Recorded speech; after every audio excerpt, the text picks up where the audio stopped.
There was a time when calling someone a pianist could almost be an insult. Not because the piano was unimportant, quite the opposite.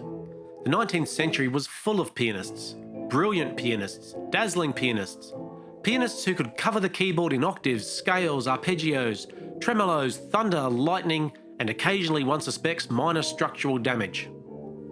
But in 1874, when Oscar Comettant wrote about the French pianist Francis Planté, he began with a very different word. A man, writing to Planté, had addressed him not as "my dear pianist," but as "my dear poet." Comettant loved this. To call Planté merely a pianist, he says, would almost have been impertinent. After all, who is not a pianist? I am, you are, he is, we are, you are, they are all pianists. But a poet, that is different. This is The Musical Archaeologist, Forgotten Ideas from Music's Past. I'm Craig Dabelstein, and today we are looking at a small book by Oscar Comettant called Francis Planté, Portrait musical à la plume, a musical portrait in words, published in Paris in 1874. Comettant is one of those 19th century musical figures who deserves to be better remembered. He was a composer, pianist, critic, traveller, and musicologist. A writer of enormous energy and curiosity, though today he tends to live somewhat in the shadow of figures like Jean-Georges Castner, whose musicological work was larger, more systematic, and more often remembered. Francis Planté, the subject of Comettant's little book, was once one of the most admired pianists in France. He had heard Chopin himself, knew the world of Liszt, Thalberg, Berlioz, and Rubinstein, and became famous in a culture where a great performance could become legendary without being easily preserved. That is one of the strange cruelties of music history.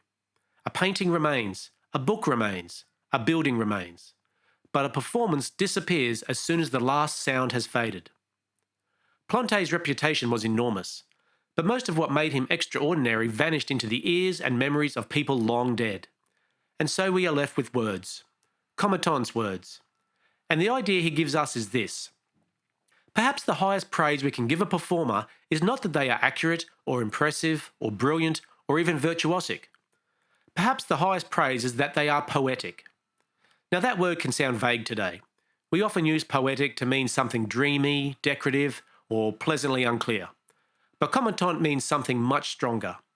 For him, the poet is not merely a writer of verses. A poet may write prose, but may paint in oils, play an instrument, or knead clay. What matters is not the medium. What matters is the power to give a soul to matter. That phrase is worth pausing over. To give a soul to matter. A pianist, in the ordinary sense, presses keys. The mechanism of the instrument does the rest. Hammers strike strings, the air vibrates, sound comes out. But for Comettant, that is not enough. A true artist does not simply activate a machine. He spiritualizes it. He makes matter speak. This is why Planté matters to him. Planté had everything that could impress an audience. Critics praised his power, clarity, agility, command of octaves, control of the pedals, and astonishing delicacy of sound. But Comettant is careful not to confuse these things with artistry itself. Technique, in his view, is not the goal. It is the condition that allows the real work to begin. Comettant says that Planté did not have to concern himself with the purely mechanical part of playing. That had already been mastered. Because of this, he could abandon himself entirely to the poetic interpretation of the work. That's a beautiful and rather dangerous idea. Dangerous because it suggests that correctness is not enough. A performance may be accurate and still be empty. It may be clean and still say nothing. It may contain every note, every rhythm, every printed dynamic, every carefully observed articulation, and yet somehow fail to become music in the fullest sense. We all know this, I think, though we may be reluctant to say it.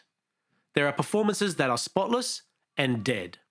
And there are performances that may contain small imperfections, but seem to breathe, speak, suffer, rejoice, remember, and hope.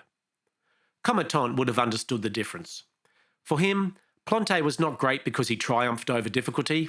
He was great because he remained musical in the midst of difficulty. Where others might triumph in the note, Planté remained master of the mechanism and free in expression. That's a very fine distinction. To triumph in the note is to win the little battle. To remain musical is to win the larger one. And perhaps this is one of the forgotten problems in musical education.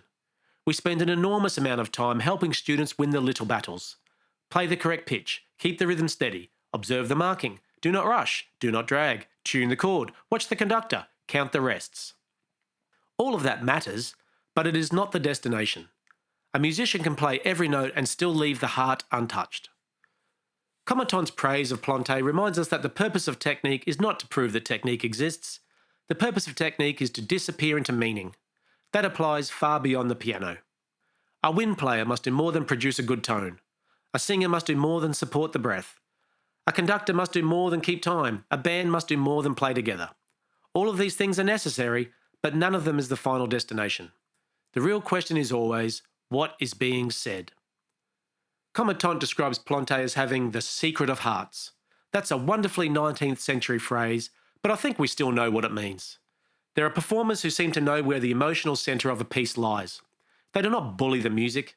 They do not decorate it with borrowed feeling. They listen inwardly until they discover what the music is asking to become, and then they lead us there.